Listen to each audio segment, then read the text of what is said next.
What's happening, YouTube? How is everyone? I hope good. I'm back with another video.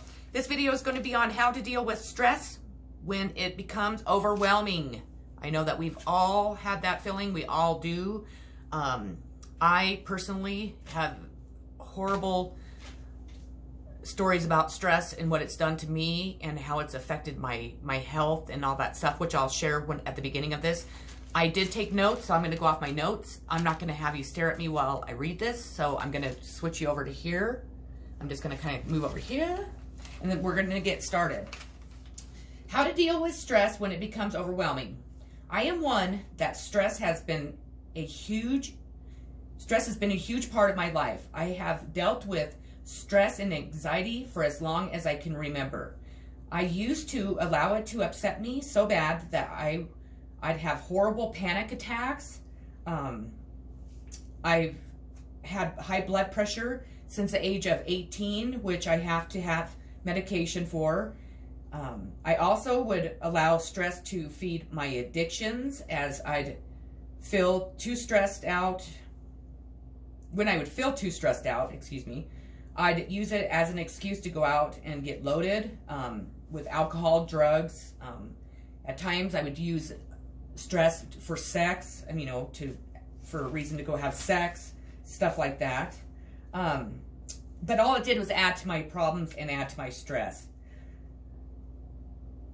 And eventually I ended up landing myself in trouble from my addictions, from drinking and driving. I had my daughter in the car. They charged me with a DUI, which, they should have, because I should have never been drinking and driving with my daughter, of course. But I also was accused of hurting my child, and I knew that wasn't true because I have never even touched my child in that, that way before. I was arrested. I was arrested actually twice. I was arrested in one county for a DUI. They took me to jail, and then they came back and arrested me again in the county I lived in, and they arrested me for child abuse in that. This definitely was not the smartest thing to do. It's an example of how it made my stress and anxiety so much worse than what it was even before then. But for so many years, I used stress and anxiety as an excuse to go out to the bars and go out partying and go out and be irresponsible. So I wanted to definitely throw that out there because I think it's a good example of what not to do when you're stressed. Stress could definitely make me turn into somebody that didn't tolerate very much. I had a really bad temper. I definitely have been in many fights in my life, not with my child, but with, adults, which I'm not saying is right either. I could act like a complete asshole, pretty much. I would let all my stress and anxiety build in me until I would just explode. So that's not good. And then on top of it being on drugs or alcohol, that made it so much worse. I was ordered to start seeing a therapist when I got into this trouble. And I'll tell you, at first I was like, there's no way I'm going to a therapist. I'm not going to sit there and talk about my problems and which a lot of people do. But I'll tell you, it's one of the best things that I could have ever had to happen to me because it taught me so much. He didn't sit and lecture me. He actually taught me how to deal with all the stress I had and would have in the future, which no one before then had ever really even explained to me, how stress affected my body, how it affects our minds, our souls. It makes us emotional, it makes us mean, it makes us depressed, it makes us angry. I guess I never really had anybody really point out how much anxiety I do have, because I suffer from anxiety really bad, and how much stress I was like just holding inside of me and not releasing. He taught me about breathing techniques, which at first I thought, oh, this is a joke. This isn't going to help me. And it was the first time I had ever taken time to meditate, because he also introduced me to meditating. It was like taking the best drug or drink I could have ever had to calm me down and bring me down into my reality, but so much more clear-minded and so much more relaxed and calm. And I wasn't intoxicated. I was intoxicated by the sense of like relief, the sense of freedom, the sense of just being able to think clearly. It took me many years to actually incorporate breathing techniques and meditation into my everyday life, because I didn't, even though I knew it helped me, I would get busy, or I went, kind of back, I fell back into my life of partying and, doing drugs or whatever. And then I would come back out and I'd still feel like shit. And then actually, after this time, after everything that happened with my daughter, I will be truthful, I did not drink. I did a lot of drugs. I didn't drink because I don't like the way alcohol makes me feel. I don't feel like I'm in control. So I substituted the drinking with drugs, and so, so be it, whatever. I started off, trying to, when I realized that, hey, I need to clean up my life. I need to start, focusing back on my health, focusing back on, not masking all my issues and not trying to mask all my hurt and pain. I started with videos off of YouTube. I started with 5-minute meditations, and I would do that once a day, and I did that once a day for, I don't know, a month or so. And then I went on to like 20-minute ones, and then excuse me, I'm where I'm at now, where I can pretty much, if I'm having stress or I feel stressed or my anxiety kicks in, I can just stop. And it doesn't matter if I'm driving, doesn't matter if I'm, painting a picture or painting furniture, or, or at the lake. It doesn't matter. I can stop and I can meditate right then and there. I don't have to have help, going into a meditative state any longer. And I'll tell you, I'm the type of person, I am such a hyper, I just have a lot of energy. It's hard for me to stay focused. I pretty much have ADHD, I'm sure. That I never thought I could be the person that would be able to meditate, but I definitely can. So,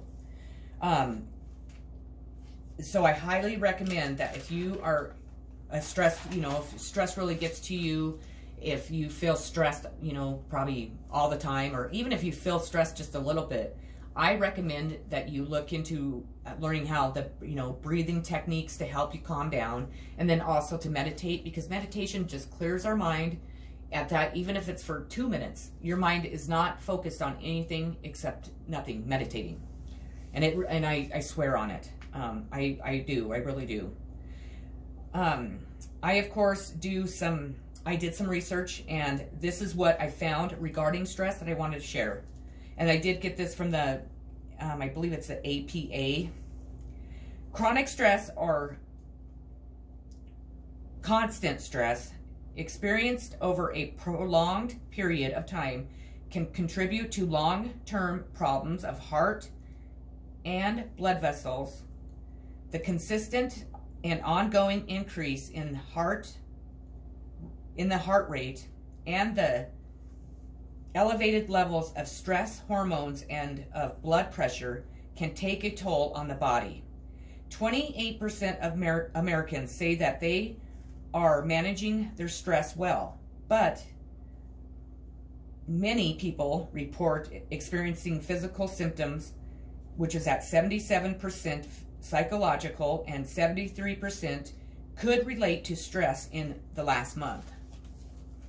The APA warns us of the major health problems in the U.S. caused from stress, and a new poll released, and it's not new, but that's released in 2007, states that the rise from stress is affecting our health, relationships, and even our work, our careers. 1/3 of Americans are living with extreme stress, and nearly half of Americans, 78%, believe that their stress has increased over the past 5 years.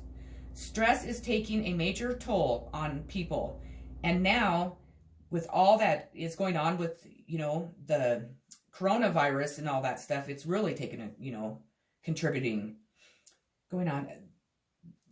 You know that the percentage of what I just, named off so far has probably tripled definitely, because I know with people's businesses being closed and people not working, we're worried about how we're going to pay our rent and how we're going to feed our family, if there's going to be enough food, if we're going to get sick. I mean, just so on and so on. So yeah, people are pretty stressed out. This stress contributed to more health problems, poor relationships, and lost productivity at work, according to the national survey released by the APA. Money and work are the top two things that create the most stress and continue to increase each time the survey is given and released. Now, what do they suggest we do to help us ease the stress and help us deal with it? 4 out of 10 people, 43%, will overeat to deal with their stress. And 1/3, 36%, will skip 1 to 2 meals a day because of stress. And those who drink, 39%, or smoke cigarettes, 19%, were also more likely to engage in these behaviors during periods of high stress. Some people report that they watch TV for more than 2 hours a day, 43%, and others play video games or surf the internet, 39%. Here are better ways to help us deal with the stress. Listen to music, and that was 54% of people. Walk, 50%. Spend time with family and friends, 40%. And then pray, 34%. Even though we are all aware that stress can be very harmful to our health, only 35% report they would modify their behaviors following a diagnosis of a chronic condition. And the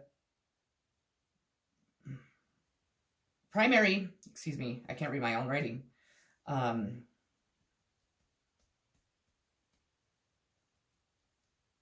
don't know, I can't read my own writing. So scratch that, sorry. A desire to feel better, 60%. Oh, what will motivate people to pay attention to their stress and try and change it? That's what I was trying to say there, but I can't read my own writing, for gosh sakes.